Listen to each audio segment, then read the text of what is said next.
We're going to begin, of course, with that deadly helicopter crash here in New York. That is a live shot of the scene right now. The helicopter underneath those yellow pontoons in the East River. It happened around 7 p.m. last night. A tourist chopper landed right there, flipped over in the East River. The pilot managed to escape. All 5 passengers on board were killed. ABC's Gio Benitez is on the scene with the latest. Good morning, Gio. Hey, George, good morning to you. The helicopter crashed right behind me here in the East River, and it just sank so quickly. That's what witnesses describe. Rescuers desperately tried to help the people inside.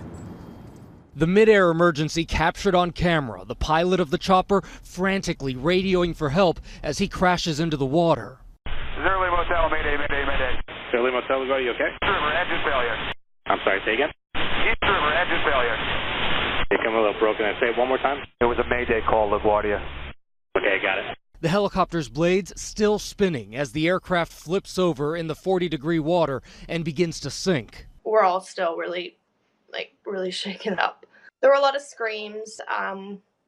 It was just really horrifying. The pilot, identified as 33-year-old Richard Vance, manages to free himself and scream for help from a flotation device. A fireboat brought him to shore. Marine 6 does have 1 diver in the water. The 5 passengers who chartered the chopper for a photo shoot were harnessed in so tightly divers struggled to get them out. The harnesses were in place so passengers could take pictures with the doors open. It took a while for the divers to get these people out. They worked very quickly, as fast as they could. 2 died at the scene, 3 later in the hospital.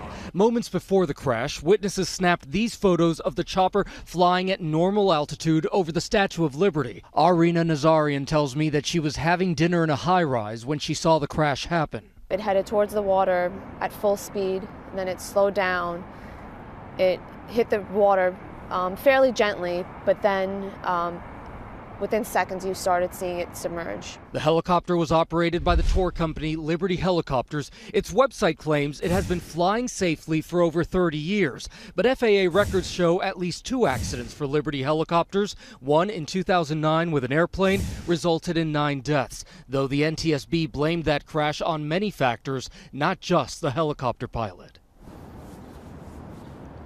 And we are told that the pilot is okay. He's speaking with investigators. The NTSB, of course, is investigating this. They're going to make a final ruling. But right now, officials believe that this was just an accident, George. Okay, Gio, thanks very much. Let's bring in our aviation expert, Steve Ganyard, for more on this. And Steve, let's put up that video again. Tell us what you see happening here. George, a single-engine helicopter, when it loses its engine, can actually glide. So it uses the energy that's left over in those rotors, and just like a fixed-wing airplane, can glide to a safe landing. The pilot, I think, does a really good job getting the helicopter safely into the water. It's a fairly controlled crash. What happened afterwards, when the airplane hits that really cold water and flips upside down, that's where the tragedy occurred. But you're saying if this were a different time of year, it may have been survivable for all the passengers. I think so, George. I think if it had been July, where that water had been warm, I think it would have been survivable. That water, I looked up at the time of the mishap last night, was 39 degrees. That's the temperature your refrigerator is at.